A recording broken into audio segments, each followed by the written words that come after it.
Au nom du Père, du Fils et du Saint-Esprit. Amen. La paix de Jésus soit dans votre maison. J'espère que vous allez bien, que vous êtes dans la paix et la joie de Jésus. Alléluia.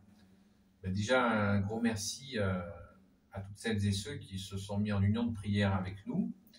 Je voulais faire une vidéo pour expliquer un peu ce que j'expliquais hier, où j'étais en mode grand schtroumpf, là, où on n'entendait pas ma voix avec le vent, où je vous ai parlé de la nature divine de notre bien-aimé Jésus, quand il dit encore à la même équipe qui doute de lui, que Saint Jean-Baptiste, qu'ils ont écouté Saint Jean-Baptiste.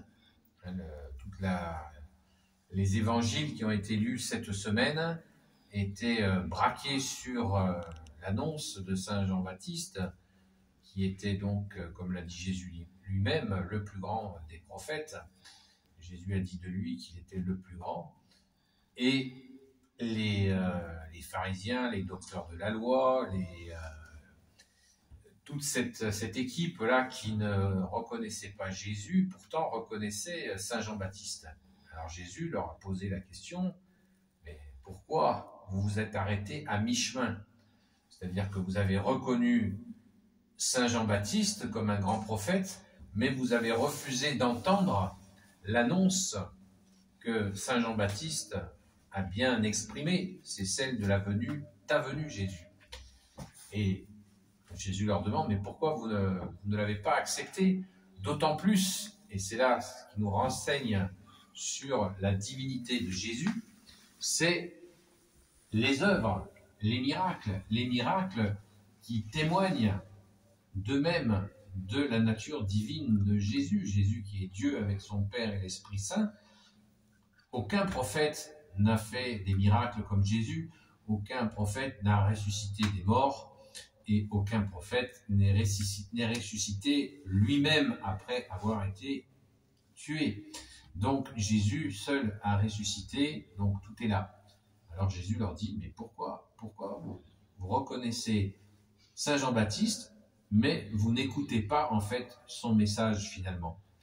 Voilà ce qui nous était dit hier dans les évangiles et ce qui nous a été dit même avant-hier et encore avant-hier.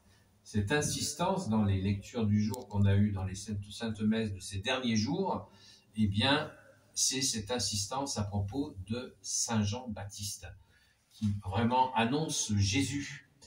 Et on peut imaginer, quand on essaie de se replonger dans ce contexte de notre bien-aimé Jésus, la douleur que ce devait être pour lui, parce que lui, nous on voit les hommes comme ça en apparence, mais lui, Jésus devait voir leur cœur qui s'était endurci au point de ne pas reconnaître même des miracles qu'ils avaient vus, pour certains d'entre eux, de leurs yeux vus.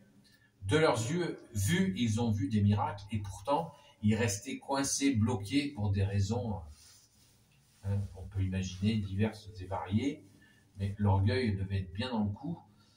Et la douleur que ça a dû être pour Jésus de voir ces gens rester fermés à lui, alors qu'à côté de ça, des milliers de gens bondissaient de joie, déjà quand ils étaient guéris eux-mêmes, ou on peut imaginer quand ils voyaient leurs proches qui étaient guéris par Jésus.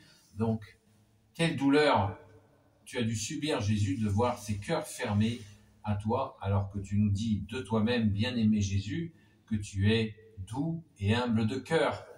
Imagine Jésus les attirer, d'essayer de les attirer à son amour, par amour, et eux de rester fermés à cet amour. Et c'est très douloureux. Alors, prenons exemple justement sur toutes celles et ceux qui accueillent Jésus, accueillons Jésus dans nos cœurs et sans retenue, pour bien lui dire que nous répondons présent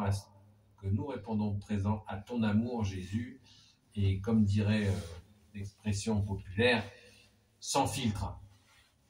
Faisons-le, n'hésitons pas pour bien dire à Jésus, oui, le témoignage de Saint Jean-Baptiste, on le prend en entier, on n'en prend pas un petit bout et on laisse l'autre côté, on prend tout de cette annonce de Saint Jean-Baptiste qui nous annonce ta venue, et tu es effectivement venu. Et comme tu l'as dit de toi-même, tu as fait passer le message aux amis de Saint Jean-Baptiste, je l'avais dit dans une des vidéos, enfin, c'est pas moi qui le dis, c'est la Sainte Écriture.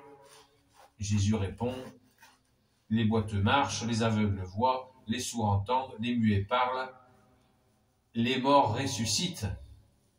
Donc la réponse est oui, Jésus est le Messie définitif pour l'éternité. Soyons donc dans cette joie. Ce matin, à la Sainte Messe, il nous est rappelé la descendance de Jésus, 3 fois 14 générations qui font accueillir Jésus le Christ Jésus, comme dit le grand Saint Paul. Donc, vous voyez, encore une fois, là, une manifestation de l'incarnation du Fils de Dieu dans cette lignée de David. C'est absolument magnifique. Et Jésus n'est pas venu, comme nous le disait le prêtre ce matin dans sa belle homélie. Jésus n'est pas venu comme ça.